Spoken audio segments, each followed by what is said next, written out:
Here's today's In Touch devotion.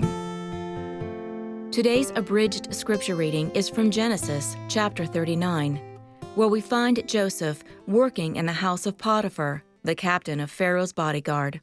Verse 2. And the Lord was with Joseph, so he became a successful man. Now his master saw that the Lord was with him, and that the Lord made all that he did prosper in his hand. So Joseph found favor in his sight, and became his personal servant. And he made him overseer over his house, and put him in charge of all that he owned. It came about that from the time he made him overseer in his house, the Lord blessed the Egyptian's house on account of Joseph. So the Lord's blessing was upon all that he owned. So he left Joseph in charge of everything that he owned. Now Joseph was handsome in form and appearance, and it came about after these events that his master's wife had her eyes on Joseph, and she said, "Sleep with me."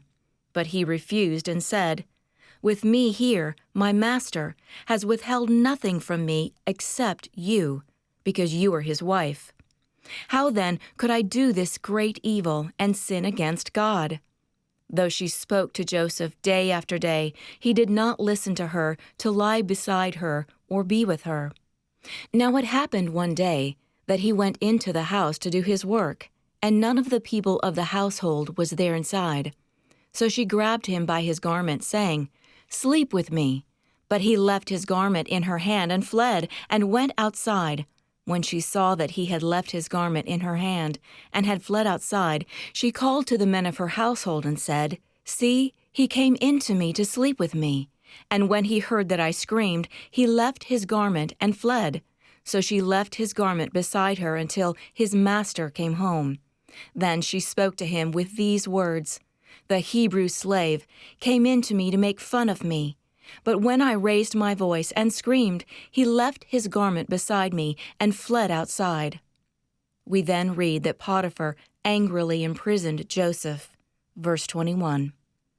But the Lord was with Joseph, and extended kindness to him, and gave him favor in the sight of the warden of the prison. And the warden of the prison put Joseph in charge of all the prisoners. The warden of the prison did not supervise anything under Joseph's authority, because the Lord was with him, and the Lord made whatever he did prosper.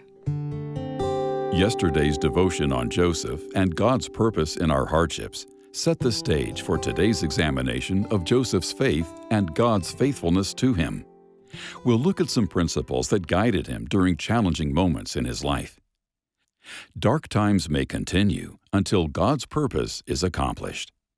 The Lord's plan was to prepare Joseph to rescue his family, as well as the nation of Egypt, from famine. But first, God placed Joseph in the role of a servant, where he earned credibility with Egyptian leaders. Then, it was in prison that the Lord extended kindness, positioning him to interpret Pharaoh's dream. Through these difficult situations, Joseph was chosen by Pharaoh to lead Egypt and save the nation from famine, as God planned. We learn in both the dark and the light.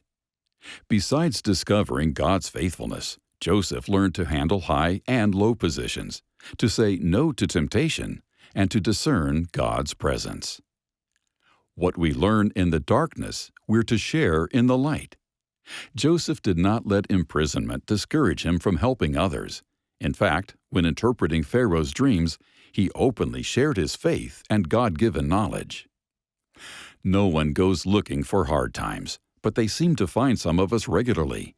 Instead of fearing them, those of us who are believers can trust God and embrace His plan, knowing He uses trials for His glory and our gain.